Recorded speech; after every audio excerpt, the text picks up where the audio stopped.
Começa mais um Cafeína e em tempos de crises e casos escandalosos no mercado, como o da Americanas, os investidores de fundos imobiliários andam preocupados. Afinal, em tempos bicudos, pode ser difícil receber o aluguel de todos os locatários, ainda mais se eles estiverem em recuperação judicial.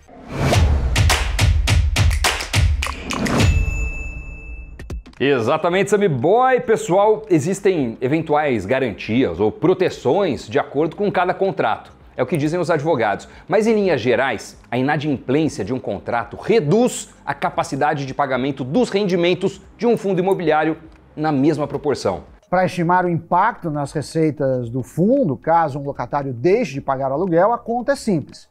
Basta verificar a composição das propriedades do fundo e a quantidade total de metros quadrados da área alocada, considerando a vacância, que costuma ser equivalente a 10% do total. Se o fundo tem uma proporção relevante de área locável para um inquilino que pode ficar inadimplente e que, ainda por cima, dá ao fundo uma margem de receita alta, isso certamente é uma dor de cabeça para cotistas e gestores. Resumindo, os que forem mais concentrados sentirão mais o impacto do que os fundos pulverizados. É o caso do Max Retail, do BTG Pactual, que tem 57% da sua receita atrelados a Americanas.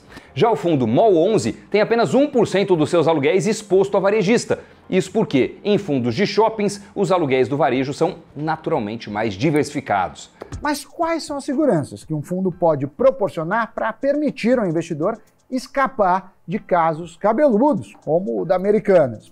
Bom, para não deixar de distribuir rendimentos, geralmente os fundos distribuem menos do que os 95% previstos em lei para fazer uma espécie de colchão, uma reserva de emergência. Se eventualmente não tiverem problemas, eles pegam a reserva e até usam para distribuir rendimentos aos cotistas. Existem também outros tipos de proteções, como em qualquer contrato de aluguel tradicional. Entre elas, as mais comuns são seguros, fianças, coobrigações e cessões fiduciárias de recebíveis. Mas o locatário que está em maus lençóis pode ter também decisões favoráveis na justiça para protegê-lo da cobrança dos credores. Isso levando em conta o seu tamanho e quanto gera de empregos.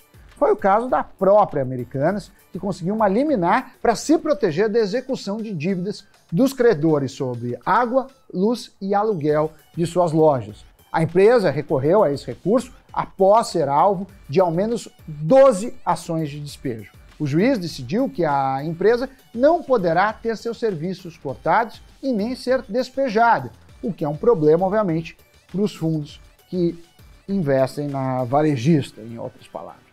Mas a segurança tem limite na visão dos advogados. A decisão é clara e diz que a proteção só é válida para dívidas anteriores ao pedido de recuperação judicial sob pena de multa diária. Ou seja, a empresa terá que continuar pagando o aluguel após ter anunciado a recuperação judicial, o que aconteceu no dia 19 de janeiro. Caso não pague, terá que demonstrar à justiça que o imóvel é essencial à sua atividade e que realmente não tem condições de arcar com o custo.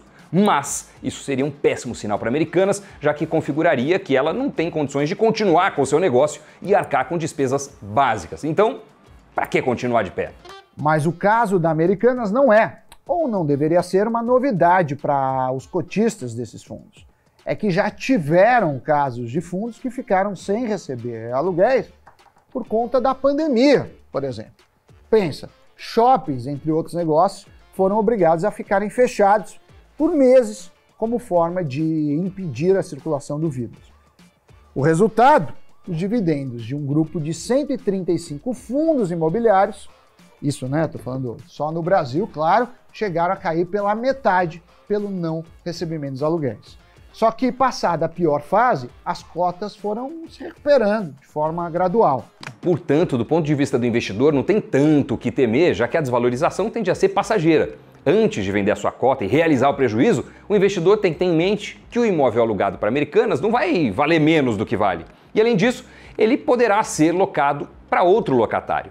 O que pode sim é afetar a renda distribuída pelo fundo, caso a recuperação judicial da varejista se estenda muito. Se o desfecho do caso for a falência da empresa, o imóvel continuará sendo patrimônio do fundo, mesmo que tenha comprometido os aluguéis do período devido.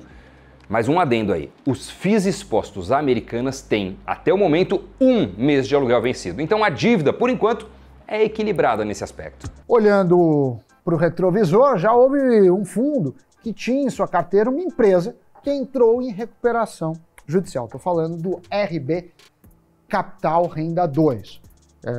O ticket, né, é o RBRD11. O fundo, que investe em lojas de varejo, tinha como uma de suas locatárias as lojas Líder, que fez o pedido de recuperação judicial em março de 2020. A solução foi eficiente.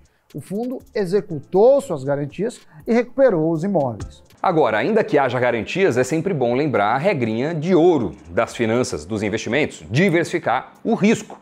Quando os fundos imobiliários foram lançados no país, era bastante comum ver fundos monoativo, ou seja, que alugavam imóveis para um único locatário. E adivinha se não deu problema? Um dos casos mais famosos foi o XP Macaé, XPCM11, que consistia em alugar um grande empreendimento para a Petrobras, confiando que o projeto do pré-sal na região daria certo. Só que não deu, e a Petrobras teve que desocupar o empreendimento antes do prazo final de contrato. Ou seja, foi um Deus nos acuda. Até hoje, os dividendos distribuídos pelo fundo não se recuperaram. Equivalem a 12 centavos por mês e são reflexos da multa paga pela Petrobras quando deixou o edifício. Mas em setembro de 2022, a vacância do fundo, que era de 100%, se reduziu para 85%.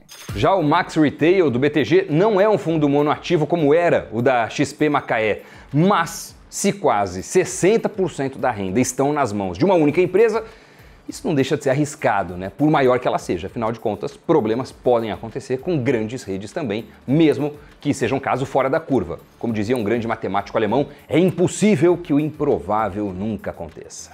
Mas como você, um pequeno investidor, pessoa física, pode se precaver destes problemas? Diria que estudar o portfólio de cada fundo é uma boa estratégia. As informações são públicas e os fundos são obrigados a deixarem disponíveis aos investidores. No site da CVM é possível realizar consultas pelo CNPJ ou parte do nome do fundo.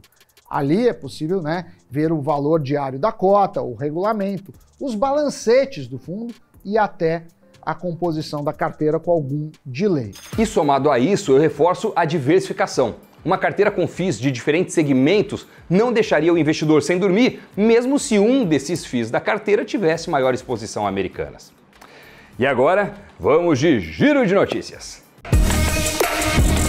A Microsoft revelou prévia de 2 serviços com base em inteligência artificial projetados para gerenciar redes de telecomunicações. A inteligência artificial avançada pode ajudar a desbloquear novas oportunidades de negócios para as operadoras de telecomunicações a partir de dados e insights sobre suas operações, incluindo lançamentos de rede 5G. O Twitter demitiu pelo menos 200 funcionários. O número representa cerca de 10% de sua força de trabalho. As demissões abrangeram gerentes de produto, cientistas de dados e engenheiros que trabalharam em aprendizado de máquina e confiabilidade do site. As informações são do New York Times.